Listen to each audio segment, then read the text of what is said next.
Hello guys, welcome to my channel Maths 4747. Now I am going to solve some more examples of matrix spaces. Uh, more examples of matrix spaces. Uh, I have discussed earlier two examples. First is this x is R where dxy is mod x minus y. This is a matrix space RD. Now second example which we have discussed, that is x is Rn and dxy is of this type I from 1 to n xi minus yi square and whole to the power half. Now there is third example which is called discrete matrix on x. So as you know that x is a non-empty set. X is a non-empty set and let D is defined as 0 if x is equal to y and 1 if x is not equal to y. So if x is a non-empty set with this D, then this is called matrix, discrete matrix. This xd is called discrete matrix space. So for matrix space, what we have to check? All those four properties. So first one, positive, that is dxy should be greater than or equal to 0, and here check, this is 0 and this is 1, these two are greater than or equal to 0, condition 1 is satisfied. Now second case is dxy is 0 if and only if x is equal to y, this condition is true from there. Now third is symmetric, that is dxy is equal to dyx. You know that if we replace y with x, then there is no change in dxy. So dxy is dyx. Now fourth one, triangle inequality, the last one, d of xy is less than or equal to d of xz plus d of zy. Guys, you know that these x, y, z belongs to x. So if this x, y and z, these three are of this type, if x is equal to y, or you can say that y is z and z is x, in this case these two are 0. It means dxy is 0, that means equality holds. And if these are not equal, in this case 1 is less than of 1 plus 1, that is 2. So in this case also inequality holds, which means all the four properties are verified, which implies xd is a matrix space. So this is just standard one, matrix with discrete matrix, like usual matrix and discrete matrix. So now the second example, if we take x as the space of all bounded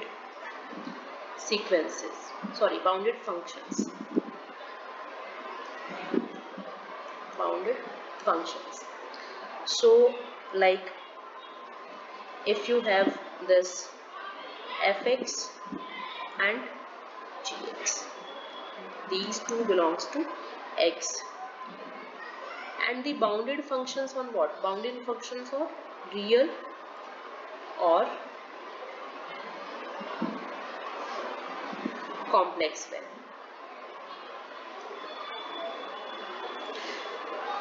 So guys, bounded means if you have bounded functions, which means there exists m some number greater than 0 and some n greater than 0. If you say that fx and gx are bounded functions, then there exists some m and n positive, such that the supremum of fx is less than or equal to m, where x belongs to, suppose, some set S, and supremum of gx is less than equal to n, where x belongs to some set S, where S is what? S is a non-empty set, and space of bounded functions is defined as capital Bs. This is what? This denote the set of all real and complex valued functions. So we have just picked up two functions, that is fx and gx from Bs, and your d of fx and gx, this is defined as supremum of x belongs to S mod of fx minus gx, this, where f and g belongs to what? B of S. So this is your D, definition of metric. Now what we have to prove? We have to prove either this Bs over D is a metric space or not. So this thing we have to check. So to prove whether it is metric space or not, we have to verify all the four properties again. So your D of Fg is supremum of x belongs to S mod of fx minus gx plus 1. So is it positive, where f and g belongs to B of S? As you know that this is mod and f and g are two functions, so this is mod. So this is always positive value. Now second one, D of Fg is 0. This is equal to 0 means supremum of fx minus gx. This is equal to 0. This is equal to 0 if and only if this fx is equal to gx. Clear? And this holds if and only if. Now third part, symmetric one. For symmetric, what we have to do? We have to just replace f with g. So D of Fg is supremum of fx minus gx. X belongs to S. This can be written as supremum of x belongs to S, g of x minus f of x, and this is same as D of gf. So basically this is your third property. Now fourth one, triangle inequality. For triangle inequality, D of Fg, we have to take some h, x belongs to B of S. So what we can write, D of Fg is what we have to show. This is D of Fh plus D of Hg. Now for proving this, we can use triangle inequality on modulus functions. So mod of fx minus gx, this thing can be written as, we can add or subtract hx. So this thing is less than equal to mod of fx minus hx plus mod of hx minus gx. Now this thing is always less than equal to supremum. As you know that supremum is least upper bound. So this thing is bounded by this supremum of x belongs to S mod of fx minus hx plus supremum of x belongs to S mod of hx minus gx.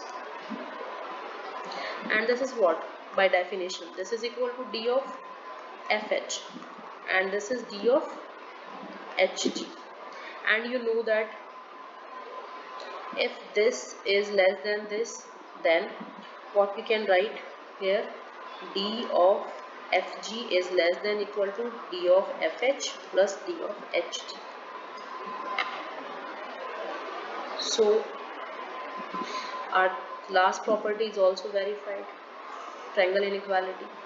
Then we can say that B of S over this D is a metric space. Now next example, example 3. of this video. So now we take the space of continuous functions.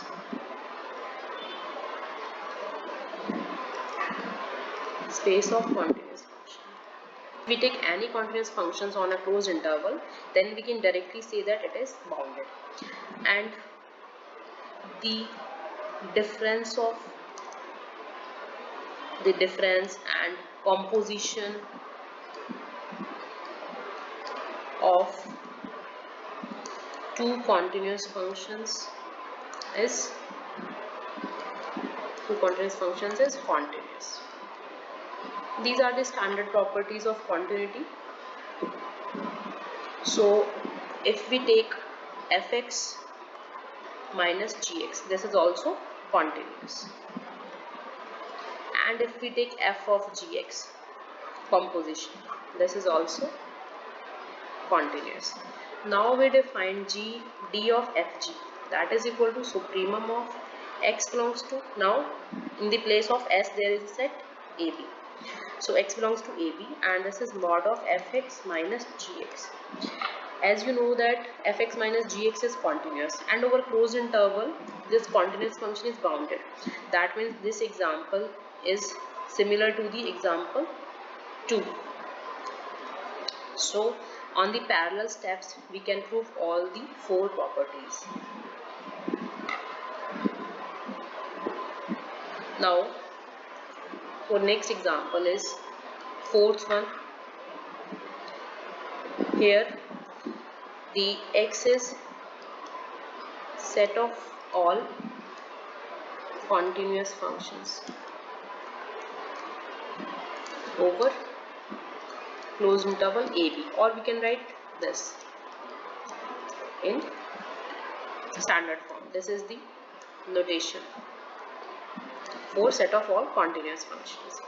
So d of fg is defined in this case like this: a to b integration fx minus gx dx. Now we have to check whether c of ab comma d, this is closed interval, is a matrix space or not. We have to check. So what we have to do for matrix space, we have to verify all the 4 properties. So one by one we have to verify. Before that, just see this: d of fg is a to b mod fx minus gx. As you know that these fx and gx, these belongs to capital C of ab. That means these are continuous functions. And you know that this a to b fx dx, what does it represent? This is the area. This is the area under the curve fx from a to b, like this. For example, in rough work you can see this. If you have this type of curve like y is equal to fx, and there are 2 points, this. Now this is your x is equal to a line, and this is your x is equal to b line. So if we take area under the curve fx between a to b, then this is the region. So this is your a area of this region, and it is given by this integration a to b fx minus g dx. So if you have this fx minus gx, this is some function like hx we can take, and the mod function, that means in first quadrant it is like.